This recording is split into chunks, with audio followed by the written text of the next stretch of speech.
ආයිබෝන් කියලා පිළිගන්නවා අපන්කම් YouTube channel එකට. ඔයගොල්ලන්ට මොකක්ද මෙතන වෙනසක් පේනව නේද? සාමාන්‍යයෙන් අපි වීඩියෝ කරනවා නම් අපේ ඉන්න දෙන්නේ. හැබැයි මෙතන ඉන්නවා මගේ යාළුවෙක්. මෙයා මගේ වයසේ මගේ හොඳම යාළුවෙක්. ඉතින් අද මෙයා කිව්වා මෙයාටත් එන්න ඕනේ කියලා අපේ ගම බලන්න. ඉතින් අද අපි එක්කන් ආවා. ඉතින් මෙයා අපි එක්කන් එනකොට මෙයා දැක්ක මේ අපේ පල්ලියේ කන්ද පාස්කුවට පාද නමස්කාරන කන්ද දැක්කා. ඉතින් එයා කිව්වා ඒකත් එයාට බලන්න එන්න ඕනේ කියලා. ඉතින් අද අපි දැන් එයාව එක්කන් ආවා. දැන් එයා දන්නේ දේවල් ගොඩක් තියෙනවා. මෙතෙන්ට කොළඹ එතකොට රාජගිරිය ඒ වගේ ගොඩක් දේවල් පේනවා. ඉතින් අද අපි මේට ආවේ එයාට ඒ ටිකක් පෙන්නලා මෙයා සතුටු කරලා ගෙදර යන්න. ඉතින් අපේ අක්කත් ඉන්නවා මාත් එක්ක මේ මම දන්නේ නැති දේවල් සමහර දේවල් අක්කත් දන්නවා. ඉතින් අක්කත් මට ඒව කියලා දෙයි. ඉතින් අපි යමු ඒ පේන වටේ බලන්න.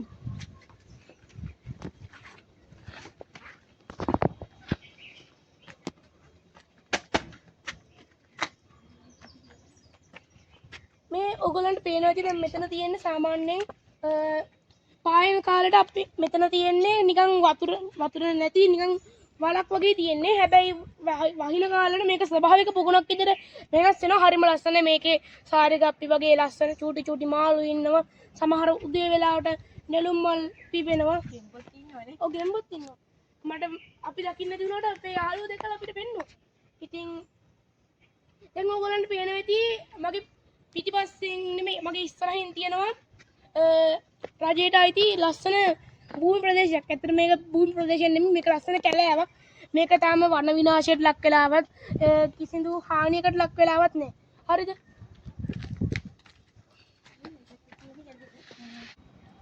අර මොනවාද යාළුවා අර පැත්තේ තියෙන්නේ? ඒ කියන්නේ එතන ඔක්සිජන් එකයි තව ABB කම්පැනි එකකුයි තව ගොඩක් වෙයාහවුස් වෙන එක්ස්පෝ ලංකා කියලා. ඉතින් ඒකේ සමහර බ්‍රාන්චස් වගේ මේ පැත්තේ තියෙනවා සමහර වෙලාව. හැබැයි ඒ හදන කිසිවකින් මේ අපේ පැත්තේ තියෙන ලස්සන සුන්දරත්වයට මොනක් බාධාවක් වෙන්නේ නැහැ. එතකොට මෙතන කම්පැනිස් ගොඩක් තියෙනවා. එක කම්පැනිස් තියෙනවා. හැබැයි කම්පැනි තිබ්බට වටේම කැලෑව තියෙනවානේ. වටේම කැලෑව තියෙනවා. කිසිම වන විනාශයක් නැහැ. හරිම සුන්දර පරිසරයක්. එතකොට අර පැත්තෙන් පේනවා නාගරීකරණය වෙලා තිබ්බත් ලස්සනට කොළ පාටින් කියන වෙල්යායක්. ඒකත් එක්කම පිටිපස්සේ තියෙනවා අකුරුගොඩ ආමි කැම්ප් එකක් තියෙනවා. දැන් මම හිතන්නේ කැමරාවට නම් පේන්නේ නැහැ එච්චර දුර. සාමාන්‍ය පියවියසෙන් පේනවා නම් ඒක පේනවා අකුරුගොඩ කැම්ප් එක තියෙනවා. එතකොට රාජගිරිය පැත්ත මෙතෙන්ට පේනවා. ඕගොල්ලන්ට හොඳ විව් එකක් බලා ගන්න ඕන නම් නෙළුම් කුරුණේම මාත් එක්ක එන්න. අර පේන්නේ කොළඹ පැත්තේ හොටෙල්ස් නෙළුම් කුරුණේ නේද? ඔව් එතනට ඔක්කොම ඒවා පේනවා. එතනට කොළඹ පේනවා. ඊට පස්සේ වරාය පේනවා. ඔයාලට පේනවනේ අතන ගෝල්ඩන් පාට බිල්ඩින් එකක් තියෙනවා. ඒක තමයි මානෙල්වත් පන්සල. ඔයා දැකලා තියෙනවද ඒක? ඔව්. මං එනකොට මෙයාට පෙන්නුවා මෙයා කිව්වා හරි ලස්සනයි කියලා ඒ පන්සල. ඒක පන්සලක් වන් නෙමෙයි. ඒක ගොඩක් කට්ටියන් නිකන් සංචාරක මේ ආකර්ෂණීය දිනගත ලස්සන ස්ථානයක්. එතන බෞද්ධ මෙතන ගොඩක් එනවා. එතන එහා පැත්තම තියෙනවා කැම්පස් එකක් හාමුදුරුවරුන්ට ඒ වගේ තව කට්ටියට ඉගෙන ගන්න ඩිග්‍රීස් එහෙම ගන්න පුළුවන්. ඉතින් එතකොට අපේ මේ හරියට පේනවද? අර අතන පිටිපස්සේ තියෙන්නේ අපේ පල්ලිය. ඉතින් දන්න අය දන්නවා මේ ශුද්ධෝජුව කියන මුනින්ද්‍රයාගේ පල්ලිය. ඉතින් පාස්කු කාලෙට නම් ගොඩක් කට්ටිය ගොඩක් බැතිමතුන් එනවා අපේ කල්වාරි කන්දක් තියෙන නිසා නේද? ඔව්. ඒ කියන්නේ සාමාන්‍යයෙන් ගොඩක් කට්ටිය ඇවිල්ලා මේ මුළු පැත්තම වගේ පිළිලා ඉතිරිලා යනවා. ගොඩක් කට්ටිය වන්දනා කරන්න එතකොට පාද නමස්කාරය යන්න ඒ වගේ එනවා. එතකොට දැන් අපේ මගේ ඉස්සරහින් තියෙනවා මියුසියස් එක. ඒ කියන්නේ මියුසියස් ස්කූල් එක. ඒ හරිය එතකොට තව විහාර මහදේපාක් එක හරිය තියෙන ගොඩක් බිල්ඩින් අපිට පේනවා. ඉතින් රාජගිරිය පැත්තේ තියෙන ලොකු බිල්ඩින් අපිට පේනවා. ඉතින් මෙයාත් මං හිතනවා ඉතින් ඕගොල්ලන් මොකක් හරි කියන්න. ඔව් ඇත්තටම ඕගොල්ලොනුත් ඇවිල්ලා බලන්න මේ පැත්ත. මේ පල්ලියේ මේ ගල ඇත්තටම හරිම ලස්සනයි. චතාරික් කාලේ එහෙම ඕගොල්ලොනුත් ඇවිල්ලා බලන්න. ඒව තමයි කියන්න තියෙන්නේ. මේකට හොඳ විව් එකකුත් පේනවා. ඔව් ඉතින් ඔයගොල්ලෝ අනිවාර්යෙන් ඇවිල්ලා බලන්න. ඔයගොල්ලන්ට පාස්කු කාලෙට නම් ගොඩක් එන්න පුළුවන් මේ පැත්ත. ඉතින් අපි අපි එහෙනම් අර ජේසුව තැම්පත් කරලා තියෙන තැනට අපි එන්න ඕනේ. එතන නගින්න ගියාම නම් අමාරු විතර පොඩිනේ. ඒකෙන්ද පොඩක් පරිස්සමට යන්න. මෙතෙන්ට හොඳ view එකක් තියෙනවා. මෙතෙන්ට අතෙන්ට පේනට වඩා චුට්ටක් අඩුවෙන් පේන වෙනට ඒ අර තියෙන ලස්සන view එක තියෙනවා. අර පැත්තෙන් ලස්සන වෙලා පේනවා. ඒත් එක්ක මේකන් ලාෆ් ගෑස් එක ඒ කම්පැනි එක වගේ පේනවා. ඉතින් අපි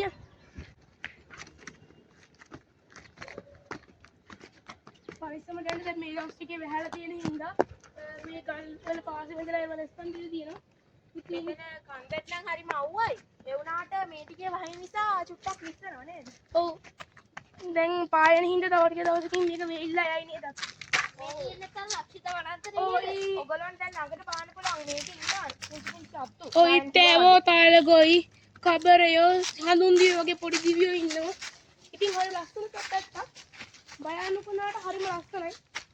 අපි දැන් යන්නේ අපි යන් දැන් අපේ විශ්වාසය අනුව අපේ දේශීය සෙනගස්වන් පස්සේ දැන්පත් කරපු ගල් ගුහාව නයිට් වගේ ඉන්නවා මේ කැලෑවල සමහරලාට පල්ලියේ පල්ලේ යගෙන කන්දෙන් පල්ලෙහාත් සමහරලාට නා ඉන්න දැන් මං යාළුවෝ වරගෙන ඇතුළට එනකොට මට මාරක් දෙමි අද්දකිපිට මුණ දෙන්නුණා.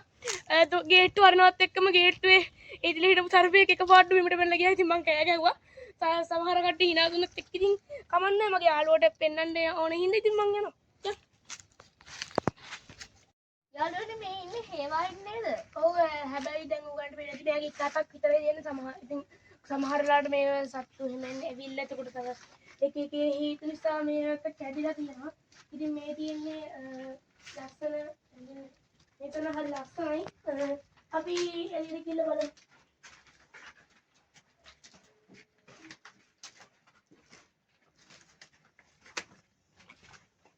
ඕගොල්ලන්ට මෙතනින් පල්ලෙහාට බලා ගන්න පුළුවන් අපේ කැලෑව. මෙතන නම් ගොඩක් මේ පේනවා කැලෑව. ඉතින් මේව සුද්ධ කරනවා. ඒ වුණාට ඉතින් මේ ටික සුද්ධ කරලා නැහැ. ඒ නිසා හොඳට බලන්න පුළුවන්. මෙහි දිව්‍යෝ ඉන්න කියන කතාව ඇත්තද? ඒකකුත් ඉන්නවා. ඔව් ඒ කියන්නේ මෙතන ගොඩක් කැලේ තියෙන හින්දා හඳුන් දිවිය වගේ කට්ටිය නම් එනවා කියලා කියනවා.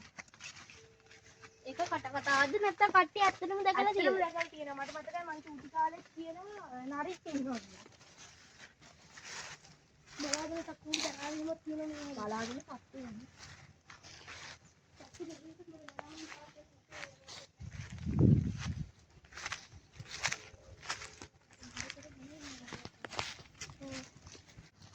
යාළුවනේ ඉතින් ඔයගොල්ලන්ට බලා ගන්න පුළුවන් මේකේ කල්වාරි කන්දේ ස්ථාන විදියට මේ තියෙන 13 වෙනි ස්ථානය. එතකොට මේකේ වෙලා තියෙන්නේ කුරුසයෙන් දේශතුමා බාලා මරියතුමියගේ උකුලේ තියෙන එක තමයි මේකේ තියෙන්නේ. ඉතින් මේ තියෙන්නේ ජේසුතුමා උකුත් වෙච්ච ස්ථානය. ඉතින් අපි පාස්කු දාට නම් මෙතන පූජාවක් තියෙනවා. ඒ වගේම නාට්‍යයෙන් කොටසකුත් වෙනවා. අපි ඉස්සෙල්ලා වෙන්නකෝ තැන. ඉතින් ඔයගොල්ලෝ දැක්කත් දන්නේ නැහැ මේකේ බාහිර හැම ගැට ගහලා තියෙනවා. අපි යම් පහළට බලන්න.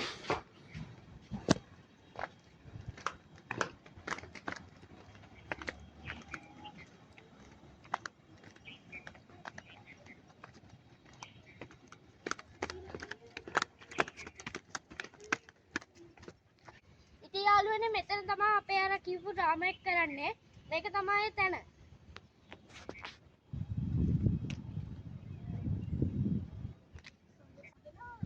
යාළුවනේ දැන් ඕගොල්ලන්ට පේන ඉතින් මෙතන තමයි 11 වෙනි ස්ථානේ මෙතන තමයි ජේසුතුමා කුරුසෙන ගහන්නේ.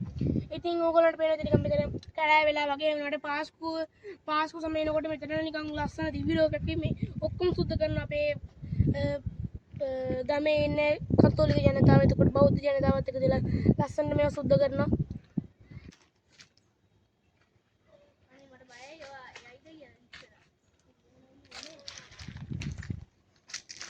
අපි පුඩියේ කතනර කන්ද පොටන් ගන්න තනින් නැක්කා. ඉතින් ඔයගොල්ලෝ දකින්න ඇති මෙතන මේ අපේ 10 වෙනි ස්ථානය. ඒක කැඩලා තමයි තියෙන්නේ ඉතින්. මේවා ඉතින් ගොඩක් අවුරුදු 40ක් විතර පරණයි. මම හිතන්නේ අපේ තාත්තලා චූටි කාලේ ඉඳන් තියෙන්නේ මේ අපි ඔයගොල්ලන්ට පෙන්නපු ඒවා තමයි. ඉතින් ඔයගොල්ලෝ කවුරු හරි කැමති නම් මේවට අපිට උදව්වක් කරන්න මේක හදලා දෙන්න. අපි අපේ ෆස්ට් කමෙන්ට් එකෙන් දාන්නම් ඔයගොල්ලන්ට අපේ පල්ලියේ ෆාදර්ගේ නම ඒ විස්තර ටික. ඉතින් ඔයගොල්ලන්ට පුළුවන් අපි ඒ ෆාදර් කෝල් එකක් දෙන්න. එහෙම නැත්නම් අපිට කමෙන්ට් එකක් දාන්න. අපි යන් බලන්න. අක්කේ උඩ මේ තියෙන්නේ මේක උඩින් කැඩලා වැටිච්ච කෑල්ලක්ද? ඔව්නේ. ඔව් මේ දැක්කද ඔයගොල්ලෝ?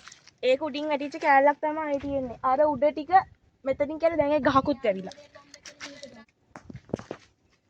එතකොට අක්කේ මේවා කවුරුත් දන්නේ නැහැ නේද මෙච්චර ලස්සනට හැදුවේ. ඔව් මට මතක නෑ හැබැයි අපේ ආච්චිලා කියලා තියෙනවා ගාල්ල පැත්තේ හිටපු බෞද්ධ සීයා කෙනෙක් තමයිලු අපිට මේක හැම ලස්සනට හදලා දීලා තියෙන්නේ. ඒ කියන්නේ මේ පඩි දාලා එතකොට ලස්සනට ස්ථානත් තියෙන. ඉතින් මේක දැන් ටිකක් කල්නේ හදලා ඒ නිසා ඉතින් ඒවල් ලස්සනට ගස්වලින් දැන් ඉතින් මේක ස්වභාවික විදිහටම තියෙනවා. නිකන් පාළුවට ගිය ලස්සන. ඇත්තටම කැලේ කැවිදිනවා වගේ තමයි අපිට මෙතන ඇවිදිද්දි දැනෙන්නේ. ඔව් එහා පැත්තේ කැලේ තියෙනවා. ඉතින් කැලේ සත්තු එකේ තමයි එතන වැටක් ගහලා තියෙන්නේ. කැලේ සත්වවතුන් මිනිස්සුන්ට ඉන්න අමාරුයි මේකයි. මෙම අපේ ගමේ කට්ටිය වැටක් ගහලා ඉන්නේ බැරි වෙලා හරි හඳුන් කිවියෙක්ම ආවොත් එහෙම ඒගොල්ලන්ට කරදර වෙන්නේ ඉන්නේ. කින් තමයි ඒගොල්ලෝ වැඩි ආරක්ෂාව ගැන හිතලා මේ වගේ වැටක් පෙන්නලා තියෙන්නේ. ලොකු සත්තු වගේම ඉතින් පොඩි සත්ත්වයෝ නම් මන සත්තු වෙන්න පුළුවන්. ඒ නිසා ඉතින් අපේ ආරක්ෂාවට තමයි එතන වැටක් ගහලා තියෙන්නේ. ඉතින් අර වැටක් ගැහුවට සර්පයන්ට මේ අර දැලා ත්‍රිකෝණයක් වගේ දැලාස්යෙන් එන්න පුළුවන් නේද අක්කේ? ඔව් මේගොල්ලෝ ආවට අපිට අපේ පරිස්සමට තමයි ඉතින් ඒක ගහලා තියෙන්නේ. මොකද අපි විතරක් නෙමෙයි දන්නේ නැති කට්ටියත් එනවනේ මේ බලන්න. ඇත්තටම කිව්වොත් මේ පල්ලේට සර්පයෝ කියන්නේ 아무තු දෙයක් නෙමෙයි. එක දවසක් පූජාව 6:45 පූජාව අපේ තියෙන 6:45 නේ. ඉතින් එක දවසක් අපේ ලොකු ආච්චි පූජාවට එනකොට නිකන් ස්ටේජ් එකක වගේ දිහා මම ඔයගොල්ලන්ට දෙපෙන්නන්න. ඒ ස්ටේජ් එක උඩින් අඩි එකමාරක් නැත්නම් මීටර එකමාරක් භාගයක් වගේ දිග ලොකු නයෙක් කීලා තියෙනවා ඒ ස්ටේජ් එක උඩින්. කට්ටිය බලන් ඉන්නකොට හැබැයි ඒගොල්ලෝ ඒ සර්පේ මොනවද කියලා නැහැ. ඉතින් සර්පය කියන්නේ අපිට නුහුරු දෙයක්වත් නෙමෙයි. මම ඕගලන්ට පල්ලෙහාට ගියම අපි ඒක වෙන්නන්න. යන්. අපි කරදරයක් කරොත් තමයි මම හිතන්නේ ඔව්, සර්පය සර්පය. රායන් අපි අර පැත්තට යන්නේ ඒ ලස්සන කැලෑවක් වගේ තියෙනවා. අනේ දැන් නම් මට මේ කකුල් දෙක අතර දෙනවා මගේ කෑරිත් 100 ගන්න බැලලා තියෙන මට නම් තමයි ඇවිදින්න බෑ. ඒ වුණාට ඉතින් මම අද විතරයි ඉන්නේ මට පොඩ්ඩක් පෙන්නන්නකෝ. යන් අපි දැන් නෑ එහෙනම්. හරි. අර ওই පැත්තෙන් යන්න බෑ ඒ පැත්තෙන් යන්න අමාරුයි එහෙනම් මාත් එන්නම් කපන්න. ඇත්තටම මේ පාරවලුත් දැන් වල් වැදිලා පේන්නේ නැහැ නේද? ඔව් ඉතින් ඒ පාරේ ලයින් එක පේන්නේ නැහැ තව කනකොල වෙයිද. මේ වෙයිලා දින එක හොඳයි ස්වභාවික මොකද උනේ අංග? කට්ටක් ඉන්නද? කට්ටකුත් වෙන දැක්ක නේද? කටු ගසුත් තියෙනවා ඉතින් මේ. ඔව් සෙරෙප්පු අපි අනම් මනම් දැනගන්න දාගෙන ඕනේ අපේ ආරක්ෂාව සලස ගන්න හැමීට ප්‍රවේශමෙන් යන්න ඕනේ. හැබැයි මේක හෙනටම ලස්සන තැනක්. මට පේනවා අතනින් ලොකු ගවයෙකුත් ඉන්නවා.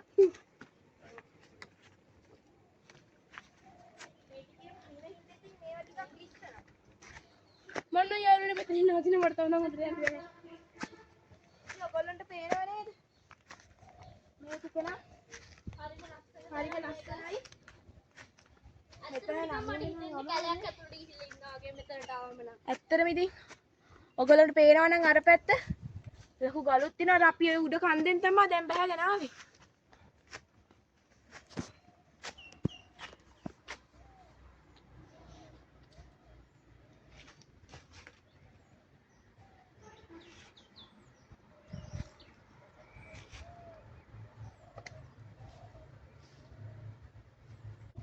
එහෙනම් යාළුවනේ අපි යම් පල්ලෙහාට. එන්න.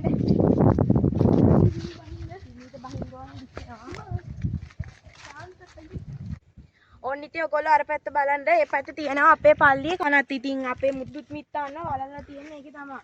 අපේ කට්ටිය මැරුණම ඒකේ වලන අපේ ආච්චිලා සියලා ඒ කට්ටිය සේරම ඒකේ වලලා තමයි තියෙන්නේ. දැන් නම් ඒක සුද්ධ කරලා තියෙන්නේ. අපේ පොඩි ෆන්ක්ෂන් එකක් තිබ්බා නවම්බර් පළවෙනි ඒක ඉතින් ඒකට සුද්ධ කරලා තමයි තියෙන්නේ.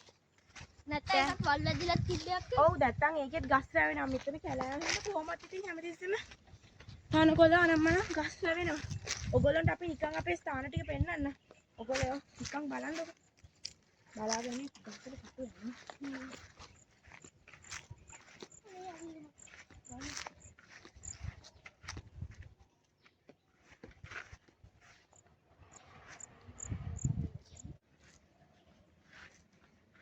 යාළුවනේ අර ඔන්න බලන්න බලන්න හරියට හරියට සංවේදනය කරන විදිය. උඹේ ඔයගොල්ලන් දන්නා නම් ඒ අපේ රයන් හොඳම යාළුවා. මේ මගේ වෙන්නේ කොහොමද? ඔයාගේ තමයි හොඳම යාළුවා. දැක්කද? එයා ගේන සතෙක්. ඔයාත් ගේන ළමයි.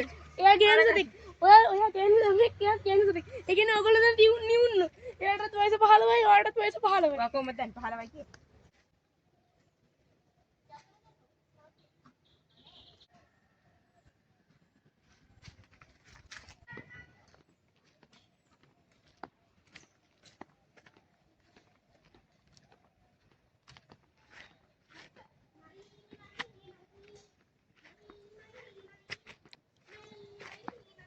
තාත්තේ එහෙනම් ලොකු තලගොයෙක් ඉන්නවා වෙන්නන්නේ.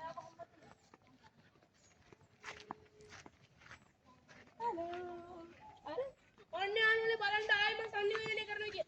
නයි අර දැක්කද එයා අපිට කරදර කරන්නේ නැහැ. ඒ වුණාට එයා අපිට කරන්නේ